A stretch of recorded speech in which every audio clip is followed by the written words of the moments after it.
Hi friends, இன்றைக்கி என்ன செய்யலான்னு பார்க்கலாங்களா? ஒரு கடாயை வச்சுங்க, கொஞ்சம் எண்ணெய் போட்டுக்குங்க, கொஞ்சம் ஜீரகம் போட்டுக்குங்க. ஜீரகம் பொரிஞ்சு வந்ததுக்கப்புறம் பச்சை மிளகா ஒரு 4-5 பச்சை மிளகா போட்டுக்குங்க. பெரிய வெங்காயம் பொடிசாக கட் பண்ணி அதில் சேர்த்துருங்க. இது நல்லா பொரிஞ்சு வரட்டும் நமக்கு.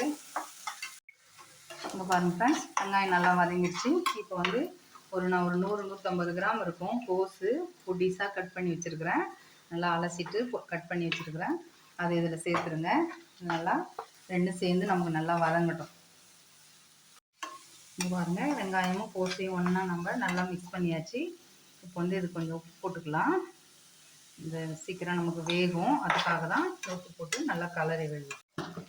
பாருங்கள் ஃப்ரெண்ட்ஸ், இந்த அளவுக்கு நமக்கு வதங்கி வந்திருக்கு பார்த்தீங்களா? நல்லா வெங்காயம் கோஸ் எல்லாமே. இப்போ கொஞ்சமாக மஞ்சள்தூள் சேர்த்துக்குங்க. கொஞ்சம் மஞ்சள்தூள், கொஞ்சம் மிளகாத்தூள் நல்லா கிளறி விட்டுருங்க. நிறைய வேண்டாம், நம்ம பச்சை மிளகா போட்டிருக்கோம், அதனால் இது நல்லா நமக்கு எல்லாம் இங்கே பாருங்கள். நம்ம மசாலா மிளகாத்தூள் மஞ்சள்தூள் போட்டு அவ்வளோதான் மசாலா, நம்ம நிறைய தேவையில்ல. லாஸ்ட்டில் பெப்பர் தூள் போட்டு போகிறோம். இது நல்லா வதங்கட்டும். இப்போ முட்டை இங்கே பாருங்கள், ஒரு 6 முட்டை எடுத்திருக்கேன். இப்படி உடச்சி விட்டுக்குங்க.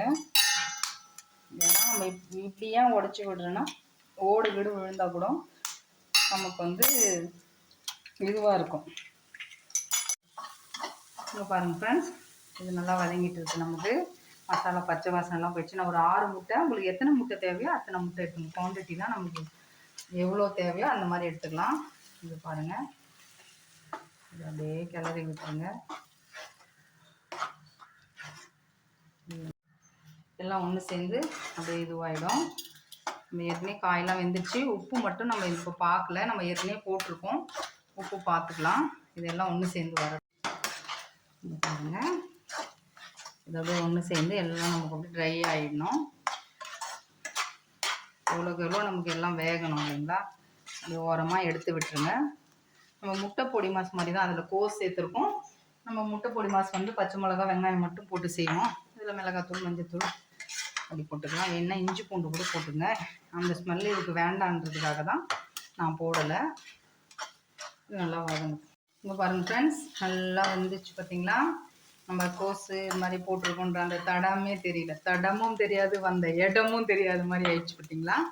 இந்த மாதிரி கோஸ் சாப்பிடாத பசங்களுக்கு, ஏன்னா பாப்பாலாம் காயெல்லாம் கொடுத்தீங்கன்னு வச்சுக்கோங்க, நான்வெஜ்ஜாக சாப்பிடுவோம் ஃப்ரெண்ட்ஸ். நாங்கள் இந்த மாதிரி ஏதாவது பண்ணி தான் கொடுக்க முடியும். கண்டிப்பாக இந்த மாதிரி ட்ரை பண்ணி பாருங்கள், சூப்பராக இருக்கும். கொஞ்சமாக பெப்பர் போட்டுக்குங்க. சப்பாத்தி ரோல் பண்ணி கொடுக்கலாம். அடுத்தது இல்லைன்னா நம்ம சாதம் இருக்கா, சப்பாத்தி இருக்கான்னு சவுண்டு கேட்கல உங்களுக்கு?